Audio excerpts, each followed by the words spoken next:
Good morning, YouTube. I I don't often do this, but I made a post this morning, part of my daily emails that I send out, and I want to read it to you because I think I'm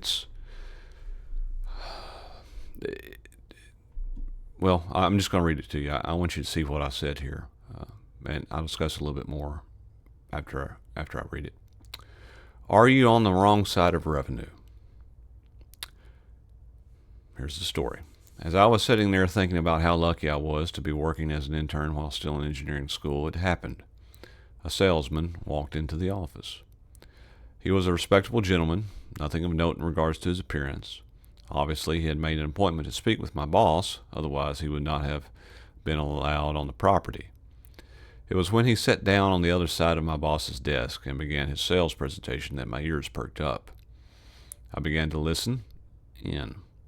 Not necessarily on what he was trying to sell or the methods which he was utilizing.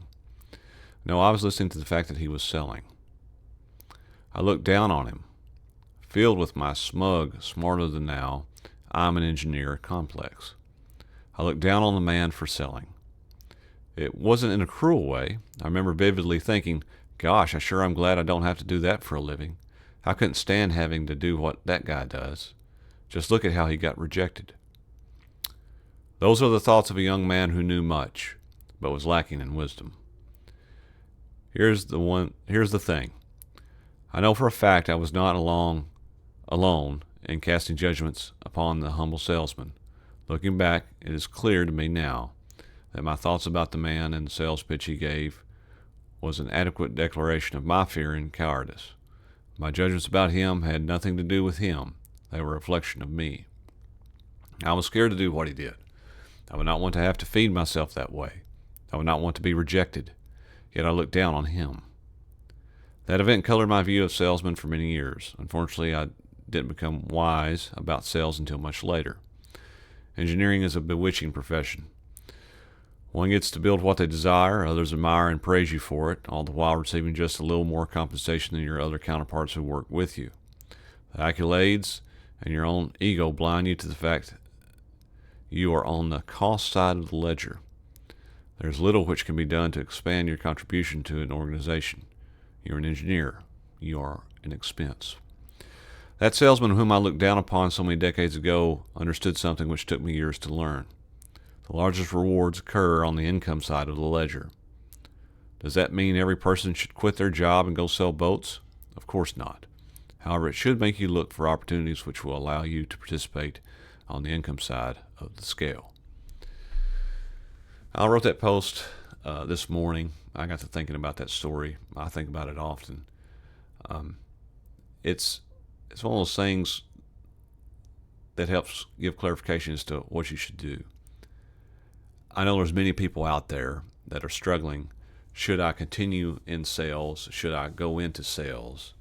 I don't really want to have to go do sales, but sales is the engine that makes the economy run. If there's people not out there selling, then the rest of us don't get to eat in the modern economy. Literally. Sales is what keeps this thing moving. We praise our farmers, as we should, but we need to start praising our salespeople too. Looking down on salespeople and thinking of them as sleazy or something because of what they're having to do is wrong. It's wrong. Now, it may be innate because we don't like being sold to, but that judgment is wrong. I was wrong for doing it. I treat salespeople different now, obviously because I'm selling myself, but I do. I at least give them the chance to hear them out, and sometimes I even give them critiques on what they could do better as far as their pitch. So if you're considering sales, or if you have a young one in your family that's considering it or is struggling with it, tell them to not lose heart. Continue on, persevere, learn as much as you can. There's nothing wrong with the profession. In fact, it's a noble profession, and it's, if done right, If you start selling to the customer from the standpoint that you really desire to help them, then you're doing a good thing. Now, there are some salesmen out there that are just pitching whatever they can to get the highest commission, and they don't really believe in it. And I'm not discussing them people. I'm discussing people that actually, you have a product or service that you truly believe that can help people, then you should sell it with zero shame and all the pride that you can muster. Okay. Well, that's it for this talk. Thank you, YouTube.